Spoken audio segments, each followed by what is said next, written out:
Hey ya, it's Angeline here. Are you obsessed with Tim Holtz Distress Oxide inks just like me? Well, if you are, do keep watching because I'm going to show you how to create this card. So I've already stamped and colored this new Daisy Girl with some glitter markers here.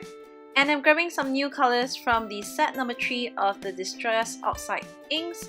And I'm starting off with the Tattered Rose for the top of my card. Then I'm moving on to Squeeze Lemonade, which is this really nice bright yellow, and adding on some shaded lilac for the bottom of the card.